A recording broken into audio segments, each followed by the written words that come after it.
Olá, bom dia. Então, hoje nós vamos falar um pouquinho sobre o profeta Amós, né? Vamos fazer um panorama breve sobre esse livro profético e, e falar do contexto da época, do cenário e tal, e a mensagem para quem destinava, né? Ele destinava.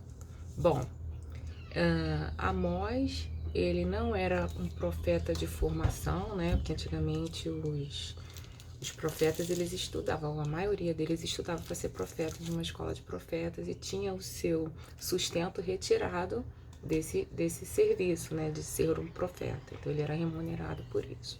Ele não. No caso dele, ele era um pastor de ovelhas, fala boieiro, né?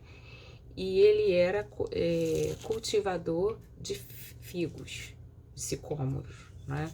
E por outro lado, né, ele era uma pessoa muito bem preparada, ele conhecia muito de política internacional e os estudiosos dizem que o livro de Amós é que tem o hebraico mais apurado, então ele tinha um nível de estudo, de preparação, que ele denotava que ele não era um simples pastor de ovelhas, um simples agricultor, ele tinha um preparo maior, né? Ele foi preparado e Deus o tirou do meio da atividade dele secular para essa missão que, segundo os estudiosos, foi por um determinado período de tempo.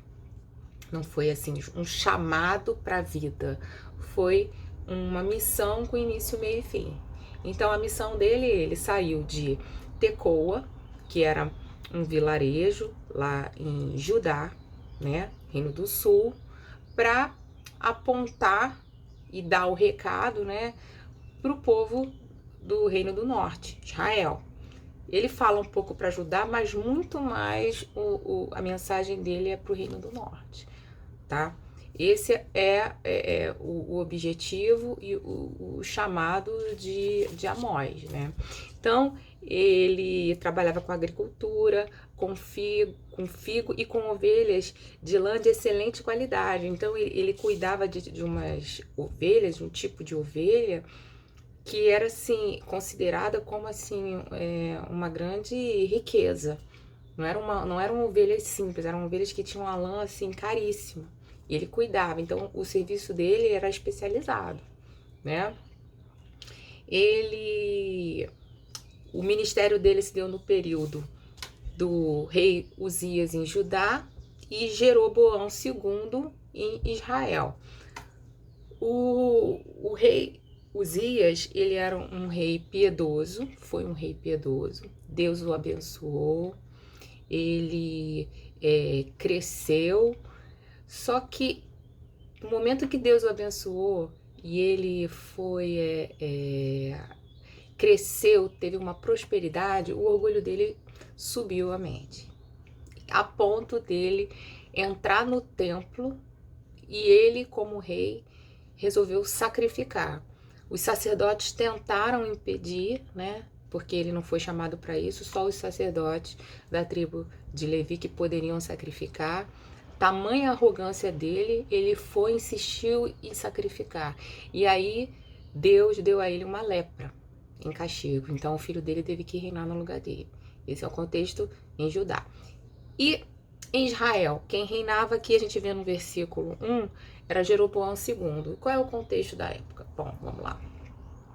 A gente viu que, não sei se a gente já falou sobre isso, mas depois da divisão do reino, né, Jeroboão assumiu as 10 tribos do norte e inclusive foi até profetizado pelo profeta Aías, e que falou que Deus ia entregar na mão de Jeroboão 10 reinos do norte. Contudo, Jeroboão, preocupado em perder o seu povo e a liderança do seu povo, resolveu então construir dois templos no Reino do Norte, com o objetivo de quê? Impedir o povo de adorar em Jerusalém, onde ficava o templo. E como a vida do povo girava em torno do templo e da religião, ele resolveu então construir dois templos no Reino do Norte. né? Um em Betel e o outro em Dan. Sendo que ele ainda, para piorar a situação, ele construiu 2 bezerros de ouro e que seriam intermediários da adoração a Deus. Então ele induziu o povo ao erro. Ou seja, ele dizia que eles não precisavam ir a Jerusalém para adorar, para cultuar a Deus no templo, porque ele já tinha feito 2 templos, um em Dan e outro em Betel, e ao mesmo tempo os intermediários da adoração eram 2 bezerros, um em cada templo. Então esse era o contexto da época. Jeroboão I, tá? O que aconteceu? Ao longo desses 209 anos, todos os reis do Reino do Norte seguiram o caminho de Jeroboão. Reino do Norte. 10 tribos, né? E Jeroboão II manteve essa linha de idolatria, de sincretismo religioso. Manteve.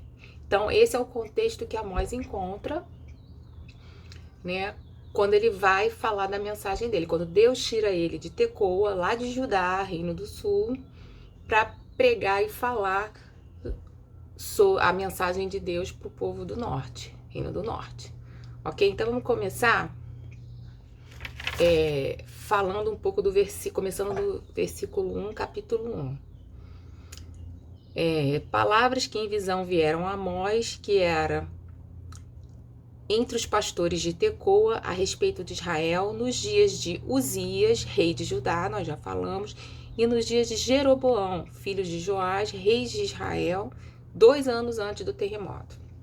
Bom, é importante falar que ele começou a falar a mensagem dele, né, o ministério dele, 2 anos antes de um terremoto famoso que teve. A área, ela era muito sujeita a terremotos, a tremores de terra. Mas teve um terremoto que foi muito marcante e por isso ele conta esse terremoto como referência, né? Então ele começou a falar 2 anos antes. E, bom, o que é importante falar de curiosidade? Que é o primeiro livro de profetas registrado, é o livro de Amós. Ele é o livro da Bíblia todo com o hebraico mais apurado, é o Amós, tá? Ele é o livro que mais denuncia a injustiça social de toda a Bíblia. Ele critica também a questão da religião, a teoria ser descolada da prática, ou seja, a verdadeira religião é uma religião que como consequência que ela traz, uma religião de Deus, ela muda a tua prática, né? Ela tem implicações práticas na tua vida. Então, se a tua religião ela não traz impactos na sua vida, ela é uma falsa religião. E ele critica muito isso no livro de Amós, né? Assim como Tiago, em capítulo 1, 17, Tiago entendeu isso e falou sobre isso, né? Ele fala assim, porque no 23, porque se alguém é ouvinte da palavra e não praticante, assemelha-se ao homem que contempla no espelho o seu rosto natural, pois o mesmo se contempla e se retira e para logo se esquece de como era a sua aparência. Então, assim, um homem que ouve e não pratica aquilo que ele aprendeu, é como uma pessoa que olha no espelho e depois vai embora. Olhou, viu a religião, saiu e não teve efeito nenhum, não teve mudança nenhuma, né? Aí ele, no 27, ele fala, a religião pura e sem mácula para com o nosso Deus e Pai é esta: visitar os órfãos e as viúvas nas tribulações e a si mesmo guardar-se incontaminado do mundo. Então, qual é a verdadeira religião? É a religião que você faz na prática, né? Visita os órfãos e as viúvas, são as pessoas mais vulneráveis, e se guarda incontaminado do mundo. Então, Tiago já falou sobre isso, sobre a verdadeira religião. E nesse contexto que Amós vai falar para o povo de Israel. Fala um pouco para ajudar, mas foca o ministério dele o povo de Israel, né, no Reino do Norte. E antes disso, ele começa o discurso dele, ele começa na praça, né, falando sobre as nações, o julgamento de Deus, sobre as nações. Antes disso, eu queria falar o seguinte, eu mandei um material para vocês no grupo. Ele é um infógrafo, na verdade, sobre um panorama de Amós, do profeta Amós. Então, a gente vai ver nesse material, se vocês puderem abrir aí, que, resumidamente, tá? Simplificando, né? Existem 8 profecias no capítulo 1, que vai falar das nações. Ele fala de Damasco, a gente vai falar agora. Gaza, Tiro, Edom, Amon, Moabe, Judá, Israel, né? Depois ele vai fazer sobre 3 sermões falando do pecado presente de Israel, do passado e do futuro, do juízo de Deus sobre Israel. Depois ele vai ter 5 visões, a gente vai falar sobre essas visões, né? Visão do gafanhoto, do fogo, do prumo, do cesto de frutas e a visão dos capitéis feridos. Isso no capítulo 7. E, por último, 5 promessas, e dentre elas a restauração de Israel. Então, mais ou menos isso que a gente vai falar. A gente vai vir caminhando, tentando falar um pouquinho de cada coisa, né? E agora, nesse momento, a gente vai falar sobre essas 8 profecias que eu falei no início, que começa no capítulo 1, né? Sobre as nações, e depois ele vai falar sobre Judá e Israel, ok? Não sei se vocês lembram que nós falamos sobre revelação geral e revelação especial, né? A revelação geral, ela é a revelação, lembra que nós falamos que a criação, ela Deus fez a criação e os homens ficam indesculpáveis diante de Deus, porque na criação Deus se manifesta visivelmente os seus atributos invisíveis, então o homem fica indesculpável diante de Deus, né? Essa é uma forma de Deus se revelar, e revela, a gente chama de revelação geral, né? E também através da lei moral. Lembra que eu falei com vocês que em Romanos 2 fala que ele vai ser, não havendo lei, ele vai ser julgado a lei que Deus colocou no seu coração? Então, a revelação geral, ela serve o quê? Para condenar. Por quê? Porque o homem fica indesculpável diante de Deus. O que é ficar indesculpável? Ele não tem justificativa para dizer perante Deus que ele não sabia, que ele era ignorante. E Paulo fala isso, né? Que o homem fica indesculpável diante da criação, né? E não havendo lei, ele vai ser julgado de acordo com a sua lei moral. Depois vocês façam a revisão lá sobre Romanos 2, né, na aula que a gente fala sobre revelação, né, no Antigo Testamento, e fala sobre revelação geral e especial. A revelação especial é aquela que Deus deu com o objetivo de quê? De falar sobre o seu plano de redenção, mais especificamente na sua palavra, mais especificamente aos patriarcas, né? Começou lá na queda, Gênesis 3,15, proto-evangelho, e ela foi evoluindo através dos patriarcas. Então, Jesus, né, a salvação viria através do descendente da mulher, né, que seria descendente de Abraão. A gente já falou sobre isso. Dá uma olhadinha lá na aula sobre revelação no Antigo Testamento, ok? E aí, por que eu tô falando isso? Porque quando Deus dá o juízo sobre as nações, ele vai julgar as nações de acordo com a sua revelação geral, ok? Então, as nações, apesar de não terem recebido a revelação especial, a revelação escrita, mas elas são indesculpáveis. E Deus está julgando em função do comportamento dessas nações com Israel e no que diz respeito à relação horizontal, relação que? Com o ser humano, com o próximo. A gente vai ver aqui o pecado de cada nação, tá? Então vamos começar no versículo 3. Assim diz o Senhor: por 3 transgressões de Damasco e por 4 não sustarei o castigo, porque trilharam a Gileade com trilhos de ferro. Essa expressão vai ser muito usada aqui, por 3 transgressões e por 4. Não sustarei o castigo. O que quer dizer isso? Quer dizer que por 3 vezes Deus tolerou, e na 4ª ele não tolera mais. É como se o cálice da ira de Deus transbordasse e ele não aguenta mais e vem juízo. Ele não tolera mais. Acabou a paciência, acabou a tolerância. É isso que quer dizer. E aqui, a Damasco é a capital da Síria. E o que ele quer dizer com isso? Porque trilharam a Gileade com trilhos de ferro. A história registra que quando Azael, né, o rei da Síria na época, invadiu Gileade, uma cidade de Israel, eles foram extremamente cruéis, a ponto de passar com aqueles carros de bois de guerra, com trilhos de ferro em cima das pessoas. Então, assim, foi uma crueldade, uma desumanidade desnecessária. Não precisava disso. Então, Deus fala sobre isso. E tá mandando juízo, exercendo juízo sobre a Síria, sobre Damasco, em função da crueldade dele. Ou seja, relação com o próximo. Tá julgando a Síria baseado na revelação geral, da lei moral, ok? Lembrando que quando chegar em Judá e Israel, Deus vai julgar duplamente, vai julgar pela revelação geral e pela revelação especial.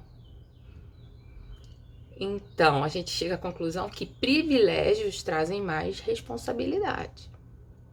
O julgamento de Israel vai ser muito mais rigoroso, ok? E aí, qual é o castigo, qual é o juízo sobre Damasco, que é a capital da Síria? Quebrarei, por isso meterei fogo à casa de Azael, fogo que consumirá os castelos de Ben-Hadad. Então, Deus manda fogo, que é um instrumento de juízo, que serve para queimar, purificar, né, e destruir, e os castelos de Ben-Hadad. Ben-Hadad era um título que era dado ao rei na Síria, né? Era como se fosse assim, um faraó. Então ele recebia esse título. Então Deus vai consumir com fogo os castelos.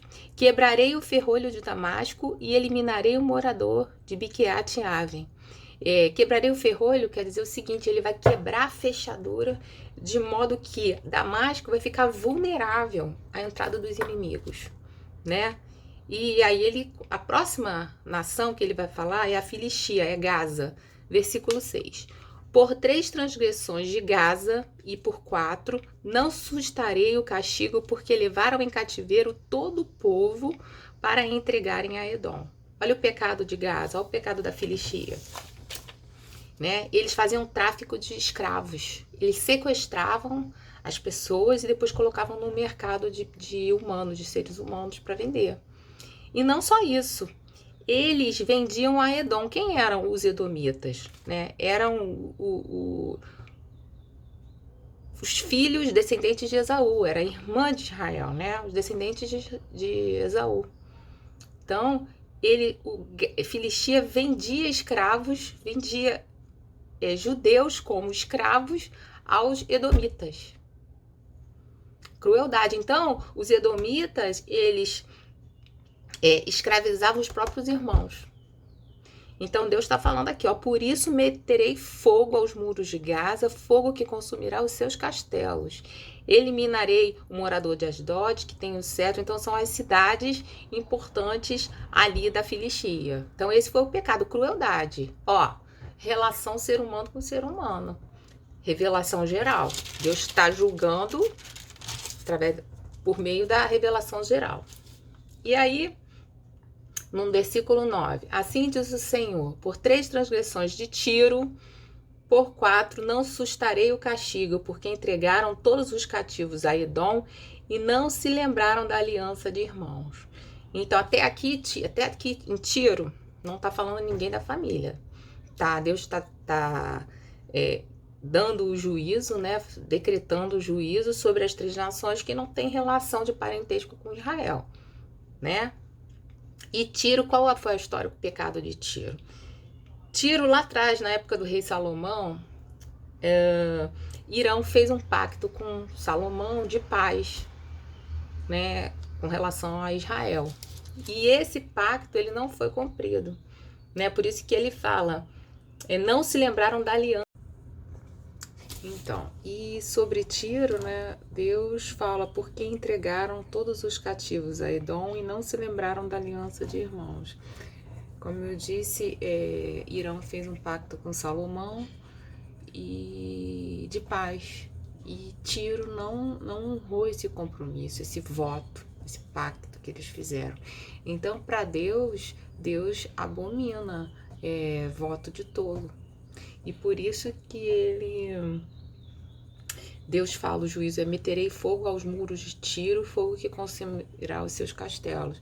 Interessante, né? Que Deus já que usou pelo menos 3 vezes a palavra fogo e castelo juntos, né? E isso fala um pouco da ira de Deus sobre a nobreza da época, né? E aí, depois o juízo de Deus vai chegando mais perto de Israel, né? Vai falar sobre Edom. Os edomitas são descendentes de Esaú, então são da família. E especificamente para Edom, né? Deus vai falar: porque perseguiu seu irmão à espada e baniu toda a misericórdia. E a sua ira não cessou de despedaçar e reteve a sua indignação para sempre. Ou seja, eu estou falando aqui da mágoa, do rancor, do ódio, né? E que as duas nações ainda, as duas genealogias, né, uma contra a outra. Essa rivalidade que se manteve, né? Apesar dos dois terem feito as pazes e tal, mas a rivalidade, ela continuou. E aí, Deus não tolera isso, mágoa, vingança, né? Deus fala que a ele cabe a vingança. Então, qualquer sentimento de vingança ou tentativa de fazer vingança com as próprias mãos, a gente está buscando o juízo sobre a gente, porque a Deus pertence a vingança. E no momento que a gente puxa isso pra gente, a gente está sendo autorreferência, a gente está se insubordinando ao comando de Deus. Então a gente está puxando o juízo pra gente. E Deus não tolera isso. Subordinação, orgulho, né? E é isso que Deus não tolera. E aí depois ele vai no versículo 13, para Amon, os filhos de Amon, e depois para Moabe. Os dois povos, né, as duas descendências, essas duas genealogias, elas vêm de Ló. Então, são mais ou menos aparentados de Israel. Então, quer dizer, Deus começa o juízo das nações mais longe, né? E vai chegando perto de Israel, da família de Israel, né? Vem para Edom, Amon e Moabe. E qual foi o pecado de Amon? Vamos lá. Rasgaram o ventre e as grávidas de Gileade, para dilatarem seus próprios limites. O que quer dizer isso? Quer dizer que eles foram extremamente cruéis quando invadiram Gileade, para o que? Aumentar suas extensões territoriais, as suas fronteiras. Então, valia tudo, inclusive maltratar e tratar com crueldade aquelas pessoas vulneráveis, que na época eram as grávidas e as crianças. Então eles matavam as grávidas e as crianças que estavam no ventre das suas mães, sem qualquer necessidade disso. Totalmente desnecessário, era só com o objetivo de subjugar mesmo, e dominar e fazer maldade. Então Deus não tolera isso. E aí ele fala que vai consumir os castelos com fogo, com alarido no dia da batalha. Então, o mesmo alarido que foi no dia que eles invadiram Gileade e fizeram crueldade, causaram pânico, Deus vai colocar fogo nos castelos, com o mesmo alarido, com o mesmo ruído. Deus está indignado com a crueldade. E Moabe? Qual foi o pecado de Moabe? Moabe, também aparentada de Israel, né, descendente de Ló, diz que queimou os ossos do rei de Edom até reduzir a cal. Por isso, meterei fogo a Moabe, que consumirá os castelos. Qual foi o pecado aqui de Moabe? Moabe tinha um ódio tão grande, tão arraigado e irracional, que começou a profanar os mortos. Não era só suficiente matar as pessoas, tinha que profanar os mortos. Então, Deus tá vendo isso, né? E outro aqui, ó, tá vendo? Espírito de vingança. Deus não suporta, Deus não tolera isso. Mágoa, rancor, ódio, né? Tudo contra o próximo. Deus não suporta isso e Deus vai julgar as nações. Outra coisa interessante aqui é que Deus não é um Deus só para Israel. A gente vê que quando ele faz o juízo para todas essas nações, quando ele determina o juízo para todas essas nações, ele está se manifestando como Deus das nações. Ele é um Deus que levanta e que derruba reis, né? Ele não é um Deus só limitado ao povo de Israel. Não, para Israel ele deu uma revelação geral que ele tinha um plano. Ele era o quê?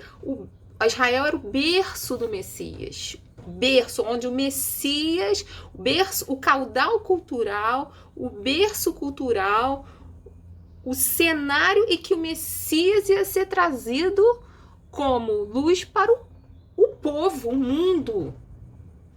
Então isso é importante a gente ver. Deus não é um Deus tribal só para Israel, não. Deus é um Deus do cosmos, ele está interessado com tudo. Ele está interessado em tudo. Ele participa de tudo. Tanto da parte social, da parte política, e como da parte geográfica. Deus é um Deus do cosmos. Então isso é interessante, é para abrir os nossos horizontes sobre Deus, né? Sobre o caráter de Deus. E aí ele começa a falar sobre Judá, no capítulo 2, versículo 4. Por 3 transgressões de Judá e por 4 não sustarei o castigo, porque rejeitaram a lei do Senhor e não guardaram os seus estatutos. Então, Judá deliberadamente decidiu não aceitar a lei do Senhor. Eles rejeitaram. Eu não queria estar na pele aqui desse povo aqui, né? E as suas próprias mentiras os enganaram, e após ela andaram seus pais. Por isso meterei fogo a Judá, fogo que consumirá os castelos de Jerusalém. Então aí vem o juízo, chegou em Judá, né? Então assim, eu imagino o povo na praça ouvindo Amós apregoando, enquanto ela falando das nações inimigas. Amém, amém, Amós, amém. E aí foi chegando mais perto da família, né? Foi falar de Edom, falou de Amon, falou de Moab, foi chegando perto. Aí já está em Judá. E aí Israel já deve estar assim, lá vem a nossa mensagem vai chegar, né? Enquanto isso estava amém, irmão, agora está chegando perto, né? E para Israel, né? Aí no versículo 6. Por 3 transgressões de Israel e por 4 não sustarei o castigo, porque os juízes vendem o justo por dinheiro e condenam o necessitado por causa de um par de sandálias. O que quer dizer isso? Injustiça social. O poder judiciário estava vendido, né? Eles vendiam o justo por dinheiro, então estavam macomunados com a alta cúpula, com a classe alta da sociedade, e condenavam o necessitado e ficavam arrumando assim, motivos assim, bobos, fúteis, para poder condenar o pobre, o necessitado, os vulneráveis. Suspiram pelo pó da terra sobre a cabeça dos pobres e pervertem os caminhos dos moços. Então, assim, eles estavam interessados em ganhar dinheiro e em pisar o pobre, o vulnerável, né? E Israel, hein? Um homem e seu pai coabitam com a mesma jovem. Jovem, que é a palavra que eles usam no hebraico, é prostituta ritual. Então, um homem e seu pai coabitam, né? Eles têm relação sexual com a mesma prostituta ritual e se deitam ao pé de qualquer altar. De qualquer altar. Ou seja, fazem rituais de idolatria, né? E com a mesma prostituta. E se deitam ao pé de qualquer altar sobre roupas empenhadas. Na casa do seu Deus, bebem o vinho dos que falam. Olha só, é muita coisa misturada, é muita coisa dessa. Ó, profanam o meu santo nome. Se deitam ao pé de qualquer altar sobre roupas empenhadas. O que eram roupas empenhadas? Lá em Deuteronômio fala que você podia empenhar o pobre, quando tinha uma dívida, ele podia empenhar a sua veste, o seu manto. No entanto, a orientação era, antes do entardecer, tinha que ser devolvido ao pobre. Para quê? Porque ele não pudesse passar frio ou necessidade. Então você tinha que devolver a roupa empenhada antes do dia acabar. Isso era visto como justiça perante Deus. E aqui, o que ele fala é que, além de dormir com a mesma prostituta ritual, eles não estavam nem aí com o pobre. Eles pegavam a roupa empenhada, que era para ter sido devolvida, e dormiam em qualquer altar. E bebiam vinho dos que foram multados, multas injustas. Né? E está falando do sistema judiciário, né? Multavam injustamente e as multas eram exorbitantes. E sobre essa injustiça eles festejavam. É isso aqui, essa realidade aqui que Amós está criticando. E no versículo 11... Dentre os vossos filhos suscitei profetas, e dentre os vossos jovens nazireus. Não é isto assim, filhos de Israel? Mas dentre os vossos filhos suscitei profetas, e dentre os vossos jovens nazireus. Não é isto, filhos de Israel? Mas vós aos nazireus destes a beber vinho, e aos profetas ordenastes, dizendo, não profetizeis. Então está falando assim, o povo de Israel... Eu suscitei nazireus, profetas, e vocês estão deturpando e induzindo eles ao erro. Aos nazireus, que eram jovens consagrados, que não podiam beber vinho, nem tocar em pessoa morta, vocês estão falando que pode beber, que não tem problema. Então é como se um jovenzinho, adolescente, viesse pedir conselho ao pastor, um líder, e ele fala assim, não tem problema não, pode beber, bebe. E profeta, não dá para profetizar não. Então assim, extinguindo os ministérios, né? Induzindo e levando ao erro. É claro que a pessoa erra e sofre as consequências e vai pagar as consequências também, mas quem está levando ao erro, induzindo, vai sofrer muito mais, certo? Então esse era o contexto de Israel, né? Os juízos das nações, Amós falando das nações, chegou mais perto de Judá e depois povo de Israel. Aí a gente continua no próximo vídeo.